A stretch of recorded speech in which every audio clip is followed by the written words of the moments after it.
Sup? Say, what the YouTube, you already know who it is. It is your boy Ronnie D, and I'm back for more reactions. You know, I have not been doing reaction videos for past few days, but your boy had to get into the schedule of, you know, since it was the first week of school, had to make sure everything's straightened out. Had to take my niece to the bus every time in the morning, and then pick her up later in the evening, well, later afternoon. So then come and pick her up when the bus always seems to be coming late every 20 minutes, and it's been scorching hot. But anyway, your boy is trying to get along with all these bus schedules and everything, so that way the kids will be able to enjoy their first week of school and then the next. But anyway, forget about that, because right now it is time for another death battle. So we're gonna take a look at Ghost Rider versus Lobo. So it's another Marvel versus DC death battle. And your boy has got his money on the Ghost Rider, because the spirit of vengeance, look, the spirit of vengeance always beats the Space Rider. But anyway, the video is by Death Battle. The link to the video will be in the description down below. So let's get into it.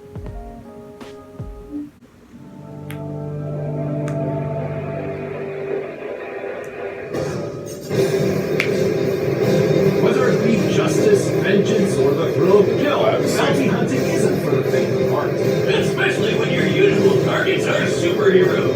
The Ghost Rider, Marvel's relentless spirit of vengeance. And Lobo, the space-hogging main man of DC Comics. He's whizzing on boomstick. And it's our job to analyze their weapons, armor, and skills to find out who would win a death battle. Even at a young age, Johnny Blaze lived life on the edge. Son to the accomplished cyclist Barton Blaze, he was sadly witness to his father's death in a stunt gone wrong. But he got adopted by another stuntman, Crash Simpson. It's no surprise that Johnny became a stunt performer himself, until Crash's wife died in a stunt gone wrong. Only now apparently aware that motorcycles can be dangerous, Johnny swore to never perform again. And then Crash got cancer. Damn, even I don't have parent issues this bad. Completely devastated, Johnny refused to let Crash die. Willing to risk it all, he turned to the one person who could fix everything. Everyone's favorite problem solver, Satan! Hail Satan! This was Mephistopheles, one of the many lords of hell who happened to have a special interest in Johnny's family line. To save Crash's life, he cut a deal with the devil, curing the cancer at the cost of selling his soul.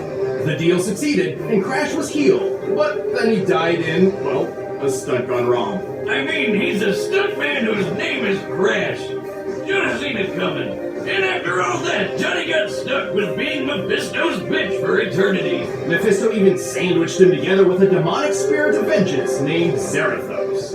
Zarathos, ask your doctor if it's right for you, or your exorcist. Long ago, Zarathos was a powerful demon who threatened Mephisto's realm. Eventually, Mephisto defeated him, forcing him into eternal servitude. And with their power combined, Johnny and Zarathos roam the world, punishing the wicked as the embodiment of a death metal album cover, the Ghost Rider.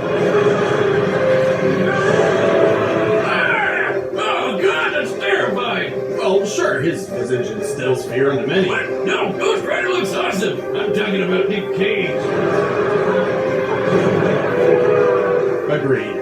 Anyway, as the Ghost Rider, he became one of the universe's greatest threats. He has superhuman strength and speed, and his skeletal body can regenerate from practically any amount of damage. And if Blaze's last name wasn't obvious enough, he can shoot fire! Oh, but not just any fire, hellfire. The best kind of fire. The kind that's infused with magic that burns not just your flesh, but bypasses conventional defenses to attack your very soul. He can throw fireballs, raise walls of flame, rain fire from the sky, and even conjure weapons and objects out of thin air, such as a demonic shotgun and an infinite stream of chains. And his badass ride, the Hell Cycle. This baby can look however Johnny wants, but he usually summons it as a panhead chopper. It can respond to Johnny's thoughts, scale walls, and even outrace Thor's hammer Mjolnir. The same hammer that crossed the galaxy and back in a single minute. You know, I lit my chopper on fire once. I didn't know you had a motorcycle. Well, yeah, up until the fire. Rest in peace, Roadhog. At least you went out in a blaze of glory, like Bon Jovi said. But while his hellfire and chains are vicious weapons in their own right, they're often used to ensnare the Ghost Rider's victims as he goes in for a truly diabolical kill. Or should I say, a penance. The penance stare is basically Hell's timeout corner of pain. Ghost Rider isn't angry, he's just disappointed, and he wants you to think about what you've done, and it to hurt. A lot. Under the penance stare, the Ghost Rider forces you to relive all the pain and misery you've inflicted on others throughout your entire life. No indiscretion, no matter how minor, is safe from the Ghost Rider's gaze. Oh, that time I put ground laxatives in my fourth grade math teacher's coffee and gave her the shits. Does that mean the stare would give my soul the shits too? Not literally, but you would experience the anger, humiliation, and the butt cramps. So, basically, a decapitation. Got it. But should your sins be so numerous and terrible, the penance stare could even obliterate your soul, leaving you an empty husk. The stare doesn't work on everybody, though. You might survive if you're blind, don't have a soul, draw power from pain, or if you're a weirdo like Thanos who gets off on that shit. Still, Ghost Rider's grab bag of hell powers let him tear up some of the biggest assholes in the world, and even some of the good guys like Hulk, Thor, and Doctor Strange. He's quick enough to dodge bullets or even outright catch them in his teeth. He's powerful enough to create massive eruptions, blow up mountains, and even tear down a skyscraper. The average skyscraper weighs over 200,000 tons. That's the same weight as 1,100 blue whales. Or one ex-wife.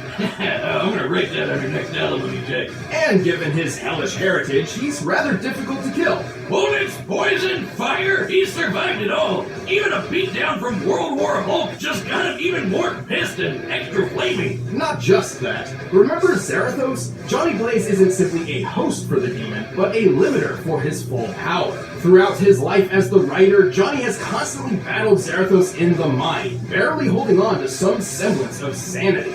Should his will to resist the demon falter, Zarathos can take full control, and all hell breaks loose. Not literally, but pretty close. Oh, and plot twist, Zarathos was never actually a demon at all, but an angel of justice. Fire skull head and everything. When he's unleashed, he becomes so powerful, even Doctor Strange wets his robes. And this is the guy who pops supernovas like Pez. While Zarathos was bonded to another host, they even managed to defeat Mephisto in his own realm. For reference, Mephisto once battled Galactus, devourer of worlds. Stars detonated, galaxies trembled, and the entire universe was at risk, simply as a byproduct of their battle. And if Zarathos wasn't terrifying enough, he likes to eat souls. Of course, the Ghost Rider isn't invincible. Johnny is technically vulnerable as an ordinary human being. Even while transformed, the Rider can be killed via holy weaponry. But Johnny's doing alright, sitting pretty on Mephisto's throne. I guess things worked out okay for him, even if he's not too keen on being the devil's bounty hunter. So let this be a warning. Should you ever hear the rumble of a motorcycle in the distance and the glow of an ethereal flame on the horizon, count your sins, because the Ghost Rider is coming, and may God have mercy on your soul. Sorry, all out of mercy.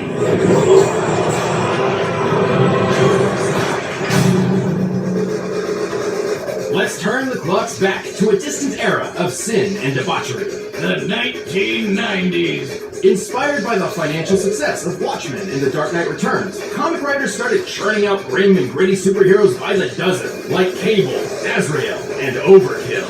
Yeah, they were badass looking at first, but I mean, what's even happening here? It got so absurd that someone needed to knock these roided out monstrosities down a peg. The world needed a hero. No, a parody. Enter the planet Zarnia, once the brightest beacon of peace and happiness in the universe, until its inhabitants were annihilated by a biological catastrophe. leaving only one survivor. The last son of Zarnia, Lobo. The one that killed all the rest of them. A guy whose name literally translates in Sardian to "he who devours your entrails and thoroughly enjoys it." What? Awesome! Why wasn't I named that? Lobo is so unimaginably evil that his birth caused the midwife who delivered him to go insane. The first Zarnian to do so in 10,000 years. Some even think that Zardia was so perfect and good, the universe made Lobo to balance things out. Hey, didn't you say the same thing about me when we first met, Liz? That I did. Simply put, Lobo was unique and desired to be even more so. Thus, he ensured he was the only Zarnian alive in the universe. I fragged the rest of the planet for my high school science project. Gave myself an A. Yeah, he's definitely insanely awesome! Lobo left the desecrated corpse of his former home to become a bounty hunter. Probably because it's the only profession that legally allows him to murder. Don't worry, he'll murder you illegally too. Lobo doesn't discriminate. He even has a special gender-neutral insult in the name of my next motorcycle. Bastard! My body! Dragon bastard! Anyway, Lobo's bagged some pretty crazy bounties across the universe, including Santa Claus, two near-omnipotent dwarf gods, and even things that don't exist. Apparently. And Lobo's Zarnian physiology is just as absurd to match. He possesses godlike strength, speed, and invulnerability, so much so that he can tear through hordes of superheroes like nothing. Should he somehow suffer damage, he also has an impressive healing factor. He's like if Superman and Deadpool had a baby, which is a lot more terrifying when I say it out loud. Did somebody say Deadpool?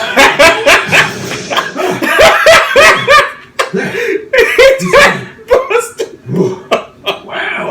I think you had it in you. Oh my god. Honey, that's not true. Haven't you heard? No one's ever really gone. See you later. I swear to God, I'll kill him someday. So, you had the replacement plan on that TV, right?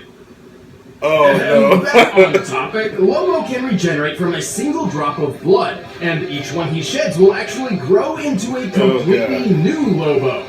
No, I'm not making that up. No wonder there wasn't any war on Zardia. Nobody can kill these friggin' vestiges. It helps that he's also a super genius who knows well over 17,000 languages. He can perform complex physics equations in his head quickly enough to catch the Flash, and can build planet-destroying weaponry out of garbage. His brain is no joke. He can resist mind control because he's too ornery, and he's got so much willpower he can literally walk through Green Lantern constructs. You know, those things powered by willpower. And befitting his occupation, Lobo is a master sharpshooter, tracker, and can, by his own admission, deduce the weak points in any opponent. Like how my shotgun leg jams if booze gets in it. I would have gone with your crippling alcoholism, but sure, that too. Lobo may be a powerhouse on his own, but he also comes equipped with guns, knives, swords, grenades, and a bomb that he sent back in time which accidentally killed the dinosaurs. Whoops. His favorite is his enormous hook, Jane. But when his job takes him across the universe, he hops on his Space Hog, a customized Spaz Frag 666, which has automatic machine guns, responds to his whistle, can fly fast enough to escape black holes, and blasts "Born to be Wild." Wait. How can he sing in the vacuum of space? Oh, that's where you're drawing the line? Not the time he say, pulled the alien entity Solaris out of the sky, which is as heavy as a star, despite lacking leverage? I like how he even admits that didn't make any sense. Using a small to medium-sized star like our own sun as a reference, Solaris should weigh nearly 2 octillion tons, over 300,000 times heavier than Earth. So, pretty tough to bench press. But how about the time he was fighting some rabbits and then he got so face-meltingly angry that he just straight up ate a city all at once? Disclaimer, don't eat away your feelings. It's not healthy. Drink them away instead. Don't do that. But that is trillions of tons of steel and rubble condensed into a sphere smaller than the palm of his hand. By my calculations, that compressed ball should be over 20 times denser than a neutron star. Oh, God, imagine that coming out. This unimaginable strength lets him brawl with the likes of Superman, but that's barely scratching the surface. Name anybody in DC Comics and it's likely Lobo's kicked their ass. He can even punch ghosts. Sounds like But the only thing that can kill this guy is an act of God. Not even that. After rampaging through heaven and hell, tearing through armies of angels, demons, and what have you, Lobo's bloodlust on a literally biblical scale got him banned from the afterlife. As in, death was told that Lobo's soul was not to be collected. So he just can't die now? Not in the traditional sense. He's had his head disintegrated, been reduced to a skeleton, even been turned into a spirit that just kept on fighting until he got his body back. The only thing that's ever really held the big lug back is his weirdly consistent integrity. Namely, he'll always keep his word no matter what. Seems pretty weird for a cosmic madman. But he also loves dolphins and will literally go to hell and back to protect them, so who even knows anymore? He's not without his failures, though. His greatest of which was perhaps something entirely out of his control. His reboot. What the hell is that scrawny emo Edward Cullen-ass looking dork? That's New 52 Lobo. A serious, tortured, modern interpretation. Everything that Lobo was meant to be a parody of. Thankfully, someone at DC developed a sense of irony and literally shelved this loser. The real Lobo returned better than ever and got back to doing what he does best. Kicking ass across the universe. He's not just some stupid alien villain. He's the main man, and the whole universe knows it. See, someone's paid me a heap of cash for your carcass, and the main man always delivers. Alright, the combatants are set, and we've run the data through all possibilities. But first, rev up your engines for this delicious food deal. A few moments later. But right now, it's time for a death battle! Okay, here we go. What the frig?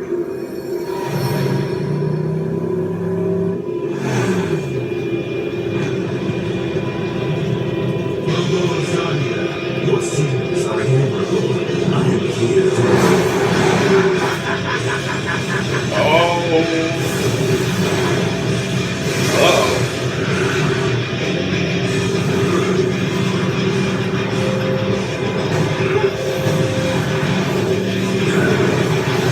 Freedom's days like melody. I'm gonna skull frack ya.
tastes like. Being so absurdly powerful, Lobo definitely held a massive physical advantage against the Ghost Rider. Yeah, that was obvious. Skullhead took down a skyscraper while Lobo dragged around a frickin' sun. But Ghost Rider survived some pretty incredible things. Almost as incredible as these new shirts from store.roosterteeth.com. Time and place, Boomstick. Come on, we gotta eat. Even World War Hulk couldn't finish him off, and Lobo didn't typically carry any holy weapons, which meant he really did not have a good way of killing the Ghost Rider.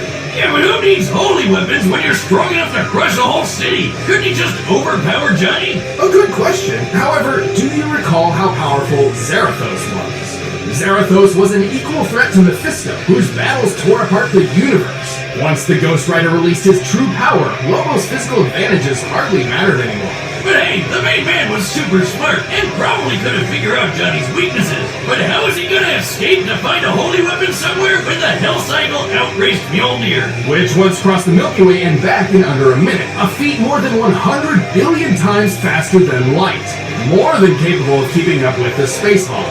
They were both as unkillable as you can get. But since Lobo was banned from the afterlife, how could he ever lose?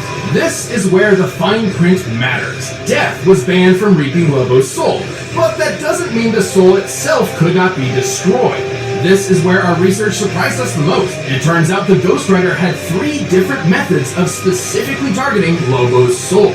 His Hellfire could hurt the soul directly, and since it ignores normal defenses, Lobo couldn't really stop it. With trillions of murders on Lobo's hands, the Penance Stare could wield extraordinary power against him. And while Lobo had a high pain tolerance, he did not enjoy fatalistic agony and unending torture so much that he'd survive all of that at once. Even if he did, Zarathos could just gobble up his soul for a quick snack. The end.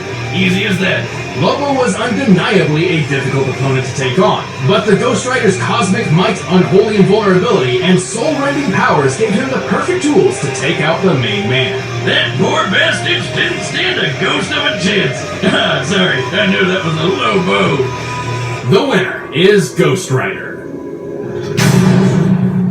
Thanks for watching this episode. If you want battle music for yourself, you can get it by clicking the link down below. Also, if you like animated content, check out the new Rooster Teeth animation channel. Just click that box right there. It's great stuff.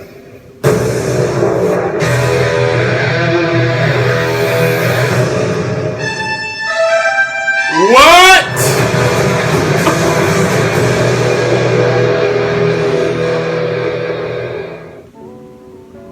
Oh my god, what? They're gonna have Mechagodzilla versus the Dragon Zord? Oh my god. Yo. If they are gonna do that type of death battle, y'all gonna need JDF to get in on this death battle so he can voice the Green Ranger again, because that would add some finesse into the death battle. But yo, I already knew that Ghost Rider was going to win, because since Lobo had committed so many sins and killed so many innocent people, that Penance Stare would have destroyed his entire soul completely. So I already knew that Ghost Rider was going to win. But post your comments down below. Make sure to also subscribe to Death Battle, and make sure to also like, comment, subscribe to this video. Follow your boy on Twitter and Instagram at Diesel687. This is your boy Randy D, and this is Diesel Reactions. Shot me, I need a surprise.